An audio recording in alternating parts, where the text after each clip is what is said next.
Air state for rapping intellectually disable research scholar from Orissa. परिचय। घटना। उड़ीसा की एक 34 वर्षीय बौद्धिक विकलांगता वाली महिला का 3 लोगों ने अपहरण कर लिया और उसका यौन उत्पीड़न किया। गिरफ्तारियां। आरोपी प्रभु महतो, ऑटो रिक्शा चालक प्रमोद बाबू कबाड़ की दुकान में काम करने वाला और मोहम्मद शमसुल भिखारी हैं। आरोप। सनलाइट कॉलोनी पुलिस स्टेशन में BNS धारा 71 सामूहिक बलात्कार और 115(2) स्वेच्छा से चोट पहुंचाने के तहत मामला दर्ज किया गया। मुख्य भाग। पीड़िता की पृष्ठभूमि। शैक्षणिक और व्यावसायिक योग्यताएं। भुवनेश्वर में उत्कल संस्कृति विश्वविद्यालय से सामाजिक कार्य में एक डिग्री है। कार्य अनुभव। सामाजिक क्षेत्र में 8 वर्षों से अधिक, जिसमें HIV/AIDS के साथ रहने के लिए कलिंगा नेटवर्क में एक शोध साथी, स्वच्छता जागरूकता के लिए महिला शक्ति के सामुदायिक नेता और हिंसक की शिकार महिलाओं के लिए उड़ीसा सरकार के वन स्टॉप सेंटर में परामर्शदाता के रूप में भूमिका शामिल है।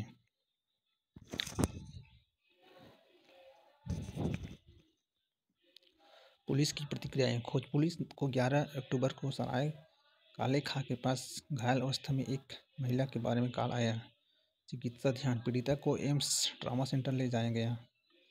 खुलासा। शुरू में पीड़िता ने यौन उत्पीड़न का खुलासा किया, लेकिन आघात के कारण वह पूरी तरह से सहयोग नहीं कर सकी।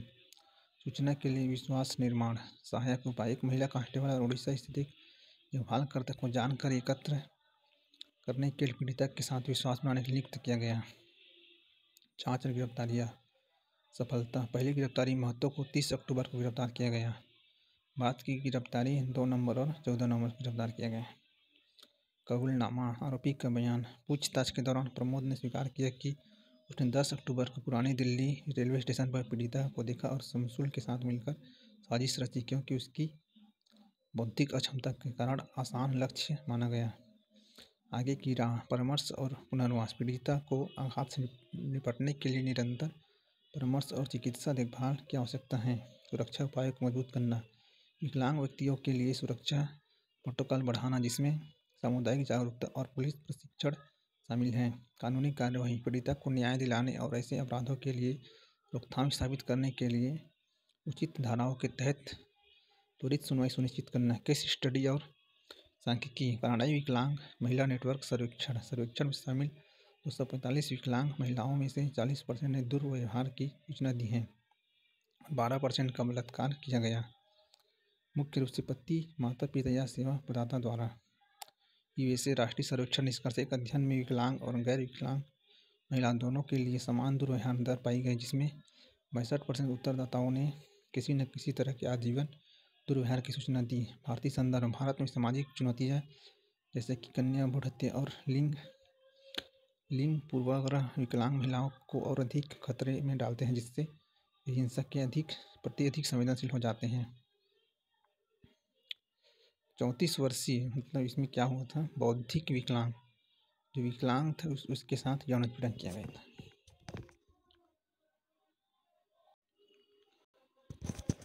The rules cannot change midway of public service recruitment। परिचय। सुप्रीम कोर्ट का फैसला। मुख्य न्यायाधीश DY चंद्रचूड़ की अगुवाई वाली 5 जजों की संविधान पीठ ने फैसला सुनाया कि भर्ती शुरू होने के बाद सार्वजनिक सेवा चयन के लिए पात्रता मानदंड में बदलाव नहीं किया जा सकता। फैसले का संदर्भ। न्यायमूर्ति मनोज मिश्रा द्वारा लिखित इस फैसले में इस बात पर जोर दिया गया है कि भर्ती नियमों में बदलाव केवल तभी स्वीकार्य है जब मौजूदा नियमों या मूल विज्ञापन द्वारा इसकी अनुमति दी गई है। मुख्य भाग। समानता और गैर भेदभाव के सिद्धांत। मौलिक अधिकार। भर्ती नियमों को संविधान के अनुच्छेद 14 समानता और 16 सार्वजनिक रोजगार में समान अवसर के अनुरूप होना चाहिए। गैर मनमानी। मानदंडों में किसी भी बदलाव को गैर मनमानी की कसौटी पर खरा उतरना चाहिए, जिससे चयन प्रक्रिया में पारदर्शिता और निष्पक्षता सुनिश्चित हो सके। खेल के नियम। परिभाषा। खेल के नियम शब्द सार्वजनिक सेवा भूमिकाओं के लिए चयन और नियुक्ति प्रक्रिया को संदर्भित करता है। कानूनी संगति। निर्णय इस बात पर जोर देता है कि चयन मानदंडों में बीच में बदलाव को प्रोत्साहित किया जाता है और इस सिद्धांत का पालन करना चाहिए कि खेल के नियमों को बीच में नहीं बदलना चाहिए। पात्रता और चयन मानदंड। नियमों की दो श्रेणियाँ जैसे पात्रता मानदंड उम्मीदवारों के लिए आवश्यक योग्यताएं परिभाषित करना, चयन पद्धति योग्य उम्मीदवारों को चुनने की विधि और तरीके को निर्दिष्ट करता है।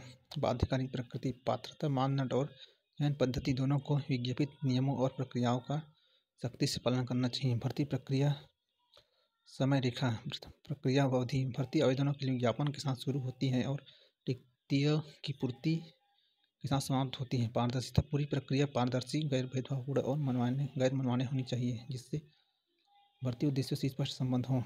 नियुक्ति अधिकार और राज्य और दायित्व नियुक्ति की कोई गारंटी नहीं। चयनित सूची में होने से नियुक्ति के लिए अपरिवर्तनीय अधिकार की गारंटी नहीं मिलती है।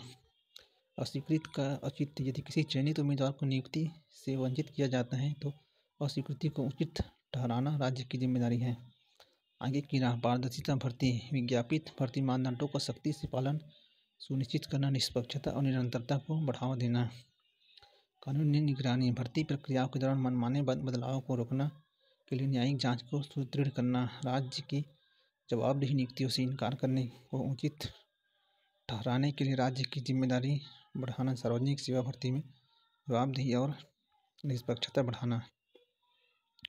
Rules can not change Midway of public service recruitment इसमें कहा गया है कि जैसे पीएससी यूपीएससी जो पेपर होता है उसमें पेपर का जो नोटिफिकेशन जारी करने के बाद बीच में उसमें किसी भी प्रकार का परिवर्तन न किया जाए।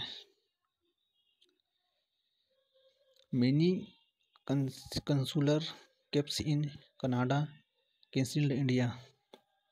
परिचय मुद्दा भारत ने भारतीय राजनयिकों और वाणिज्य दूतावास कर्मचारियों के लिए पर्याप्त सुरक्षा की कमी का हवाला देते हुए कनाडा में वाणिज्य दूतावास शिविरों को रद्द कर दिया। तनाव का कारण ब्रैम्पटन में एक मंदिर परिसर और भारतीय मूल के समुदाय को निशाना बनाकर खालिस्तानी समर्थकों द्वारा हिंसक झड़पों के बाद शिविर रद्द किया गया। भारत की प्रतिक्रिया प्रधानमंत्री नरेंद्र मोदी ने हिंदू सभा मंदिर पर हमले पर निराशा व्यक्त करते हुए भारतीय राजनीतियों को डराने के कायरतापूर्ण प्रयासों की निंदा की। मुख्य भाग सुरक्षा संबंधी चिंताएं और रद्दीकरण सुरक्षा चक्र भारतीय उच्चायोग और वाणिज्य दूतावास के विशेष अनुरोध के बावजूद कनाडाई अधिकारियों के कथित तौर पर न्यूनतम सुरक्षा प्रदान करने में विफल रही। वाणिज्य दूतावास शिविर कुछ वाणिज्य दूतावास शिविर विशेष रूप से टोरंटो में रद्द किए गए।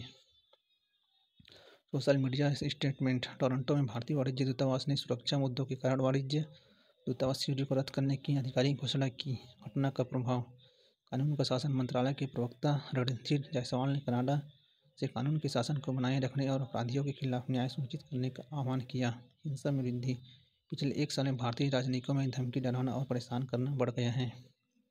समुदाय विभाजन इस घटना ने समुदाय के भीतर तनाव को उजागर किया।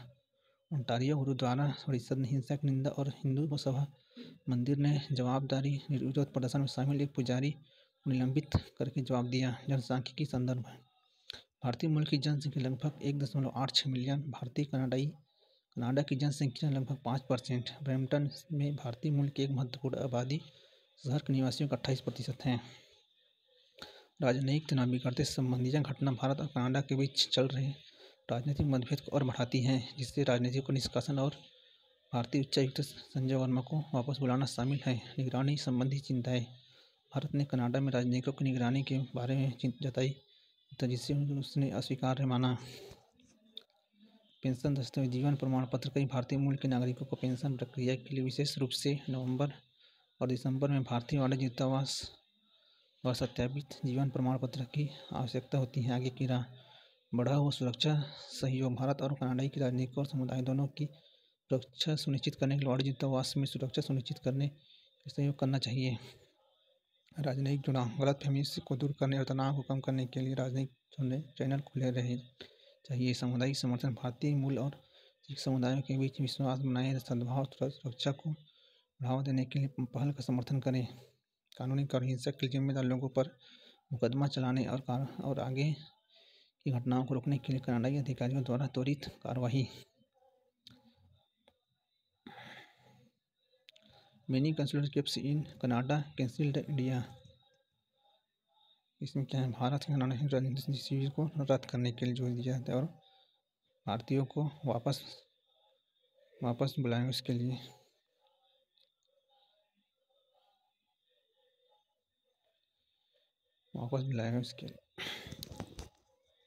Air quality commission doubles fine on farmers for stubble burning.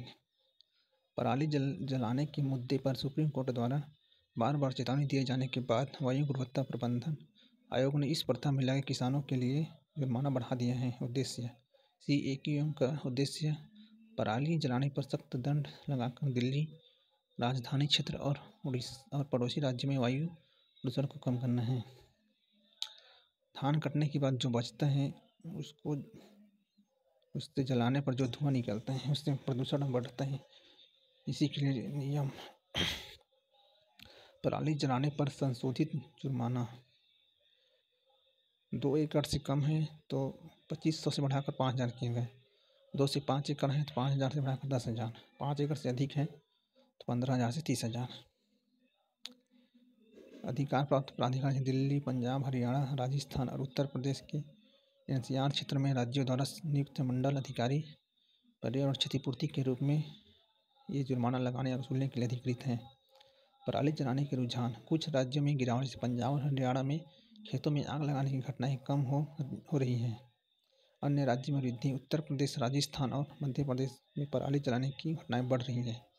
Delhi में वायु गुणवत्ता पर प्रभाव PM 2.5 का योगदान है। 1 नवंबर से दिल्ली में PM 2.5 के स्तर में पराली जलाने का योगदान काफ़ी बढ़ गया है।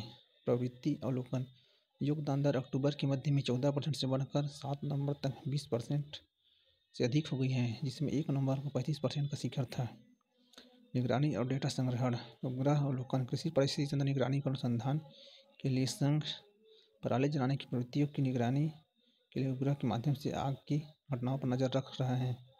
भारतीय कृषि अनुसंधान संस्थान द्वारा आगे की राह वैकल्पिक समाधान पराली जलाने के लिए स्थायी विकल्पों को बढ़ावा देना और जैसे कि फसल अवशेष प्रबंधन और अवशेष निपटान के लिए सब्सिडी वाली मशीनरी, किसानों के लिए समाधान, किसानों को पर्यावरण के अनुकूल खेती के तरीके अपनाने में मदद करना, पार राज्य सहयोग प्रभावित क्षेत्र में वायु गुणवत्ता प्रबंधन के लिए समान उपयोग को लागू करना। Pronatalist policies the way to address the ageing population problem. वर्तमान जनसंख्या रुझान प्रजनन दर में गिरावट भारत की कुल प्रजनन दर TFR घटकर 1.9 हो गई है। प्रतिस्थापन दर 2.1 से नीचे। जनसंख्या वृद्धि जारी जनसंख्या गति कारण भारत की जनसंख्या वृद्धि दर 2070 तक जारी रहेगी। वृद्धावस्था में क्षेत्रीय भिन्नता उत्तर दक्षिण विभाजन उत्तर राज्य में प्रजनन दर अधिक होने के कारण वृद्धावस्था धीमी है, जबकि तमिलनाडु और केरल जैसे दक्षिण राज्य में वृद्धों का अनुपात अधिक है। 2036 के लिए वृद्धावस्था अनुमान केरल की वृद्ध जनसंख्या 16.5% से बढ़कर 22.8% और तमिलनाडु की 13.7% से बढ़कर 20.8% होने की उम्मीद है। तेजी से बढ़ती उम्र में निहितार्थ प्राकृतिक प्रगति उम्र बढ़ना एक प्राकृतिक जनसांख्यिकी बदलाव है, जरूरी नहीं कि यह नकारात्मक हो। स्वास्थ्य और रोजगार गैर संचारी रोग और वृद्धि वयस्कों के लिए उपयुक्त नौकरी की भूमिका जैसे मुद्दे ऐसे क्षेत्र हैं जिन पर ध्यान देने की आवश्यकता है। प्रो नेटलिस्ट नीतियों की चुनौतियाँ वैश्विक उदाहरण हंगरी और पोलैंड।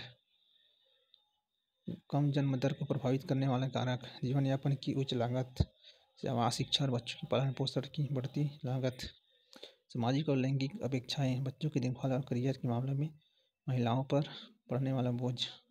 जनसांख्यिकी नीतियों के लिए आवश्यक तत्व जैसे मानव अधिकार और लैंगिक समानता। नीतियों में व्यक्तिगत पसंद का सम्मान किया जाना चाहिए। सहायक उपाय स्वास्थ्य सेवा प्रदान करना, प्रौद्योगिकी के माध्यम से रोजगार के अवसर पैदा करना। आगे का रास्ता है व्यापक सहायता प्रणाली युवा परिवार पर बोझ कम करने के लिए किफ़ायती स्वास्थ्य सेवा, आवास और शिक्षा में निवेश करें। बुजुर्गों की देखभाल पर ध्यान दें। एक सहानुभूति देखभाल कार्यबल विकसित करें और उन्हें महत्वपूर्ण योगदानदाता के रूप में पहचानें। संतुलित जनसंख्या लक्ष्य ऐसे स्थायी जनसंख्या नीतियों का पालन करें जो पारिस्थितिक संतुलन का सम्मान करें और जीवन स्तर को बढ़ाएं। लाइट एंड वार्मथ भारत में CSR अधिदेश भारत कंपनी अधिनियम 2013 की धारा 135 के तहत कॉर्पोरेट सामाजिक उत्तरदायित्व CSR को अनिवार्य करने वाला पहला देश बना। CSR योगदान 2014 और 2023 के बीच CSR फंड में लगभग 1.84 लाख करोड़ रुपए वितरित किए गए, जिससे सवाल उठते हैं कि CSR कृषि का समर्थन कैसे कर सकता है। भारत के लिए कृषि का महत्व रोजगार और जीडीपी योगदान। कृषि भारत की लगभग 47% आबादी को रोजगार देती है और जीडीपी में 16.73% का योगदान देती है। वर्तमान चुनौतियाँ: प्राकृतिक संसाधनों का क्षरण, किसानों की स्थिति, आय और जलवायु परिवर्तन कृषि स्थिरता को खतरे में डालते हैं। कारपोरेट हित: कृषि में जलवायु कार्रवाई और स्थिरता पर कारपोरेट फोकस बढ़ाना। सर्वेक्षण की गई 23% कंपनियों ने CSR प्राथमिकताओं के रूप में पर्यावरण और स्थिरता को सूचीबद्ध किया। कृषि में CSR योगदान: पूंजी और बुनियादी ढांचों की जरूरतें। CSR की पहल के उदाहरण जैसे खाद्य सुरक्षा के लिए अनाज बैंक, कृषि और संबद्ध गतिविधियों में किसान स्कूल और आजीविका परियोजना, जल संरक्षण और ऊर्जा कुशल सिंचाई परियोजनाएं। कृषि के लिए CSR रिपोर्टिंग में चुनौतियाँ: अपर्याप्त ट्रैकिंग तंत्र, अनुसूचित सेवन में व्यापक श्रेणियाँ, कृषि संबंधी गतिविधियाँ। 29 CSR श्रेणियों में से 11 के अंतर्गत आती हैं, जैसे लैंगिक समानता, कृषि वानिकी, पर्यावरण स्थिरता, ग्रामीण विकास और बहुत कुछ। आगे की राह: CSR रिपोर्टिंग को संशोधित करें। ट्रैकिंग और प्रभावशीलता में सुधार के लिए कृषि को एक अलग CSR श्रेणी के रूप में शामिल करें। स्थायित्व लक्ष्यों के साथ संरेखित करें। कृषि पारिस्थितिक तंत्र में विशिष्ट आवश्यकताओं को संबोधित करने वाले स्थायी कृषि प्रथाओं का समर्थन करने के लिए कंपनियों को प्रोत्साहित करें। बढ़ाया गया प्रभाव आकलन: कृषि में सार्थक योगदान को बढ़ावा देने के लिए बेहतर क्षेत्रीय प्रभाव आकलन के लिए तंत्र बनाएं। थाईलैंड, इसको पढ़ चुके। Zakir Hussain, 1963, recent of receipt of Bharat Ratna. विश्व रेडियो दिवस 8 नवंबर 2023। उद्देश्य: स्वास्थ्य देखभाल प्रबंधन में डायग्नोस्टिक इमेजिंग, विकिरण चिकित्सा और रेडियोग्राफर की महत्वपूर्ण भूमिका के संबंध में सार्वजनिक जागरूकता बढ़ाना। रेडियोग्राफर अदृश्य को देखना।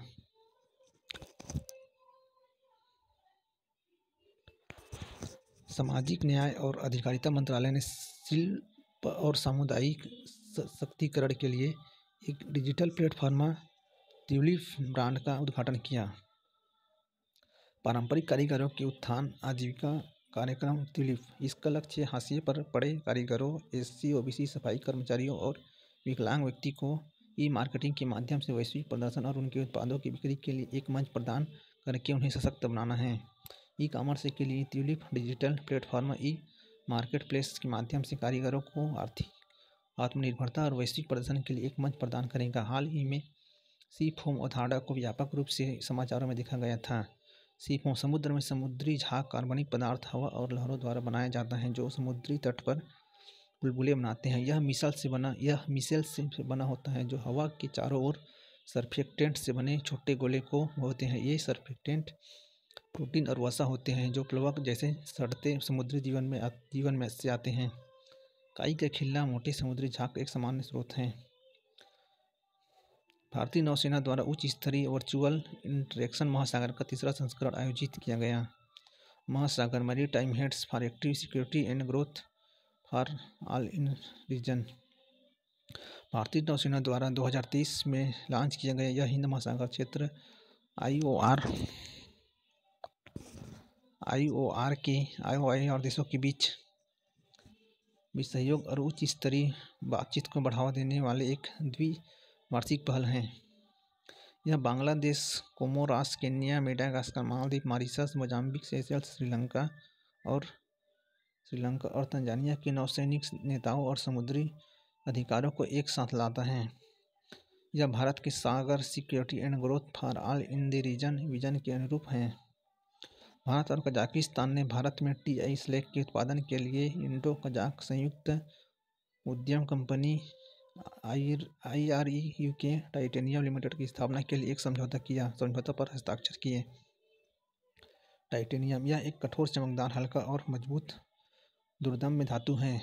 यह पृथ्वी पर 9वां सबसे प्रचुर तत्व है। यह प्राकृतिक रूप से रासायनिक संयोजन में पाया जाता है, आमतौर पर ऑक्सीजन और लोहे के साथ। टाइटेनियम के अयस्क रूटाइल TiO2, इल्मेनाइट FeTiO3 गुण कम घनत्व, उच्च शक्ति, कम तापीय चालकता गैर चुंबकीय विषाक्तता पर का निम्न स्तर प्रदान करते हैं, जंग का प्रतिरोध करते हैं।